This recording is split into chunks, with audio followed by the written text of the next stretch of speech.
Such an interesting time. If you're going to join the circus, ticket taker. Oh, here's an interesting answer. Saskia Fresh Art, you would be an activist and free the animals. I respect that. Hello from Iran. Someone would be a mime or clown, or a costume and prop designer. Let me scroll up. I'm always worried about scrolling up because I worry I'm going to end the broadcast or drop my phone or something. Okay, I think I got most of the responses. If you're going to join the circus, what would you be putting up tents? So for me, I'm kind of tracking with two of the responses. The person who said they would be not the ticket taker, but something to do with the PR. I don't know if I would do the PR, but I would like to be, first I would like to be the trapeze artist, like two people said, 2 or 3, but I also want to live. So I don't think I would actually be that person. I would like to be the logistician. I would like to be the person who travels ahead of time of the circus and gets stuff set up and pays off the mob and gets all the permits and whatever else you have to do. I think that's what I would like. That's what I would like to do in the circus. Hello, everybody. Logistic expert. That's good. Yeah, let me know what's on your mind. If you've got any questions, I've got a couple things I'll share with you here tonight on this first day of April. I may have mentioned this, but I still have not got my head around that. It is April. My birthday is coming up. Anybody else's birthday in April? Any other Aries here? And my book birthday is coming up also in 5 days, 6 days. 6 days, my book, The Money Tree, is coming up. Conveniently, I've got a money tree behind my head, but I also have it on the cover of my book. So this is coming out in 6 days. Talk about it at some point. But what I wanted to share with you tonight, a couple quotes. One thing that I wrote about in my newsletter last week, and then something I just saw from a friend of mine, James Clear, who just posted it.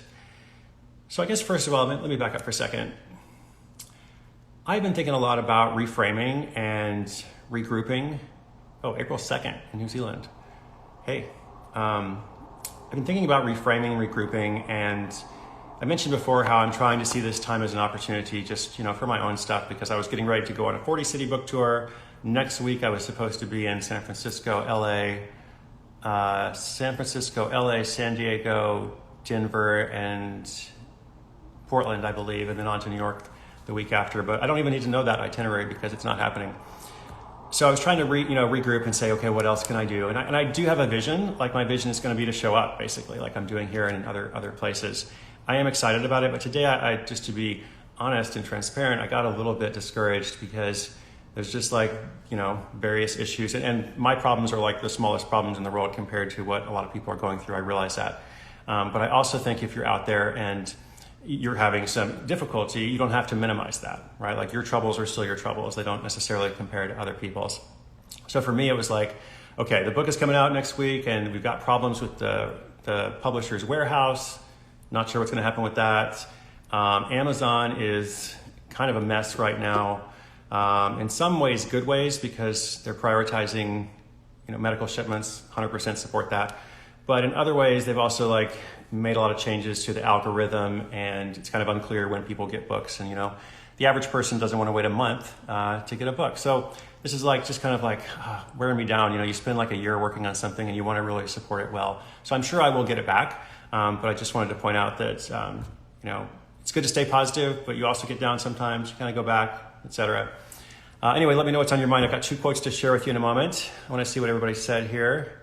If I missed your comment, as I said, I usually try to read them later.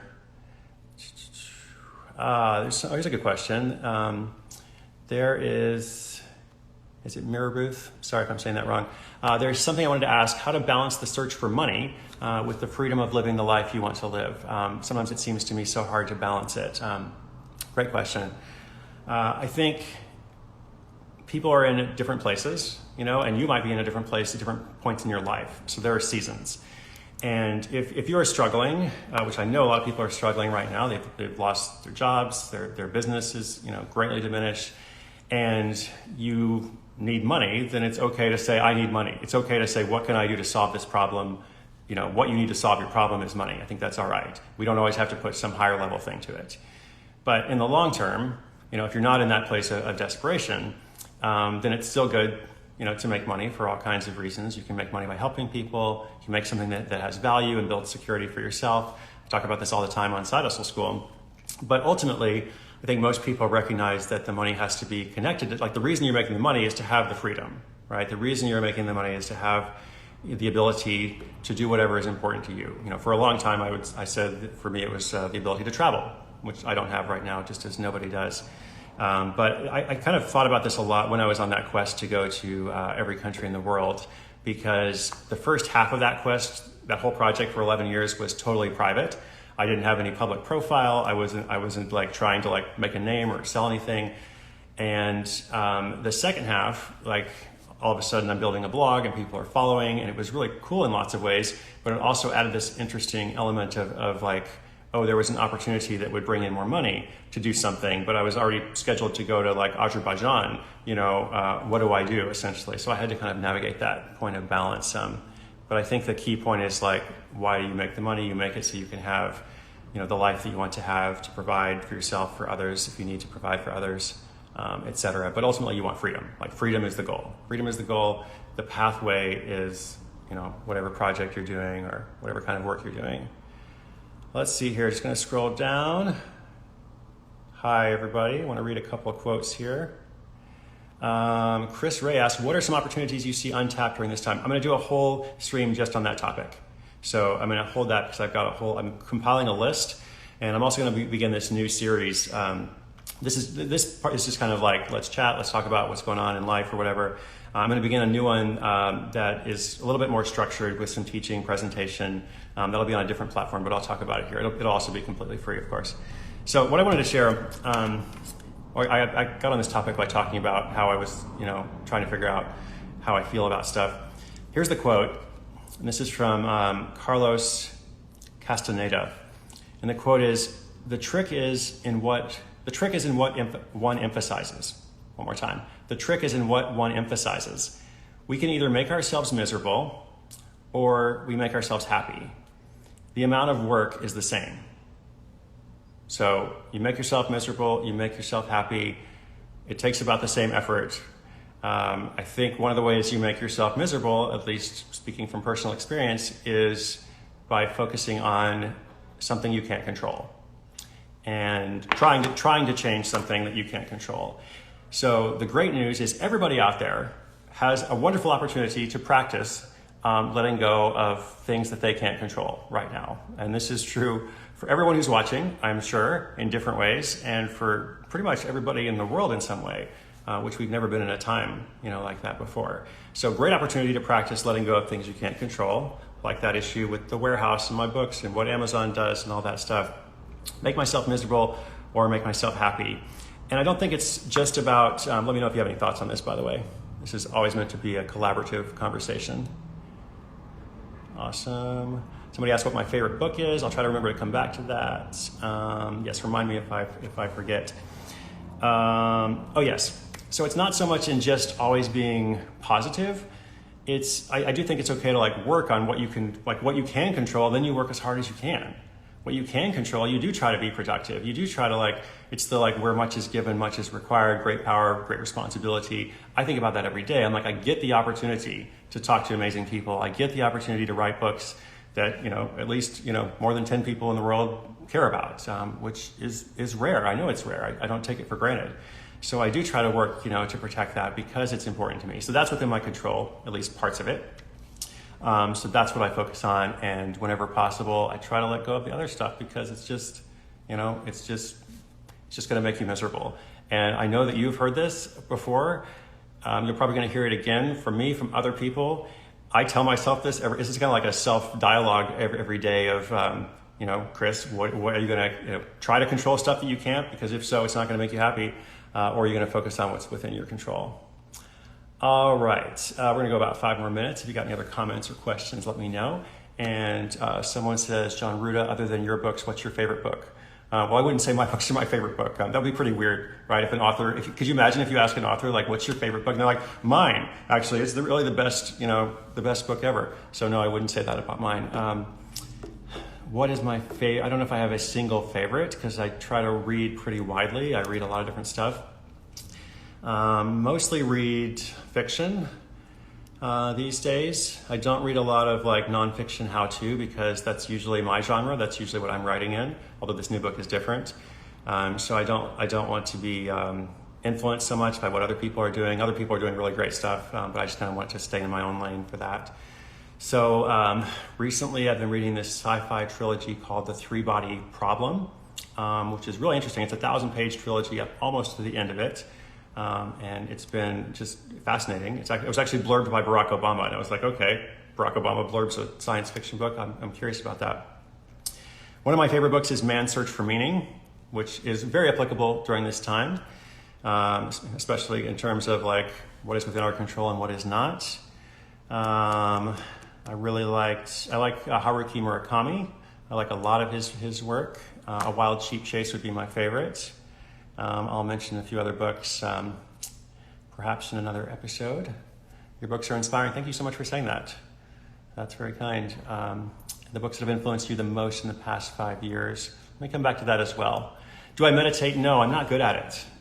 True confessions. So I will always be honest with you. I promise if you keep following these streams, I'm never going to give you a bullshit answer.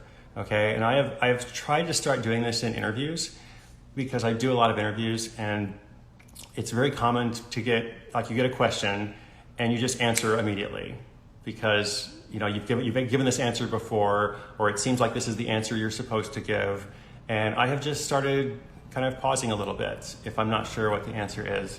And it's interesting because sometimes it makes people uncomfortable, like the interviewer, but I always explain, I'm like, I want to give you an honest answer, okay? So never going to give you a dishonest answer. Do I meditate? No, I'm not good at it. I tried 2 years ago. I did Headspace and I did a streak because I'm into streaks. So I did 365 days of Headspace, and I know a lot of people love it. I think it's very well designed and well done, well put together. I know Calm is another great app. But for whatever reason, I just didn't take to it myself. So perhaps that's a seasonal thing or like a life season, to go back to that. Maybe it's a thing where, like, you know, in the future, I'm going to start meditating. I'm like, this is the greatest thing ever. So if you do, good for you. I have a lot of friends who are really into it. Yes, best areas to look at for side hustles post-COVID-19. Okay, that's interesting. People usually ask during. I will have to put that in the mix for a future conversation along with the other question. Let me know if anybody has any final thoughts. Oh, wait, I have a final thought. Don't go yet. If anybody else has any final thoughts, let me know, and I'm going to wrap up with a quote. You don't want to miss this one. It's really good. Found one of your books while I was traveling, changed my view about the trip in life. It was amazing the way some words can change a whole point of view. Thank you for saying that. I'm glad that we were able to intersect in that way. Podcast recommendations. Be sure you follow my good friend Jonathan Fields. He has a podcast called A Good Life Project. And you probably also know Gretchen Rubin, who's a good friend, but I also collaborate with her. So friend and colleague. Her podcast is Happier with Gretchen Rubin. She's actually the founder of a whole imprint called the Onward Project, of which Side Hustle School is a part. And I also like Reply All. I was listening to this really crazy episode last week about this weird thing that kept happening at Domino's Pizza. And they do these investigations into stuff, and it just gets really wild. So we'll talk about podcasts some more sometime. This is my last question I'm going to take, and I'm going to read you this quote because I don't want people to miss it. If you were starting today, would you start with blogging again or use another platform? And Chris, right after that, asked if you had to start on something today, what would it be? I was always attracted to blogging because I am a writer and that's my medium. And I like other mediums too, obviously. Been doing the podcast for 3 years now. I'm enjoying these conversations. I speak at events and such. But I think if I had to pick one thing, I am a writer, I'm an author. So I don't know if it would be blogging or some variation of that, but I think I would still want to do that. And I think I would still want to do that, but of course I would be cognizant of how the world has shifted a bit in 11 years. And so I would want to do something that was unique in some way. Like obviously a blog is not unique, a podcast is not unique, but there's a way you can do things that are just a little bit different that can often give you the edge. You know, just a little bit different. You don't have to reinvent everything. You take the best practices of a particular medium or industry, and then you add your own little twist to it. And then that's often what allows something to take off. And that's kind of what I've seen. Whenever I've had a twist of something, then it's actually done really well. Whenever I've just done something the way other people do it, not so good. Okay, so here's a quote I want to read. Oh, you drove from Alaska to Montana and listened to your podcast almost the entire way. Thank you. Wow, that's a lot of podcasts because my episodes are short, so you heard a lot of them. Thank you. So here's the quote from my friend James Clear, And James Clear is the author of Atomic Habits, mega best-selling book. I got to hang out with him in Nashville recently. And this is so cool because everybody's talking about social distancing. Listen to this. I can't read my own handwriting, but I think I remember what he said. It's like, you can practice social distancing on social media too. What? I was like, that's so good. You can practice social distancing on social media too.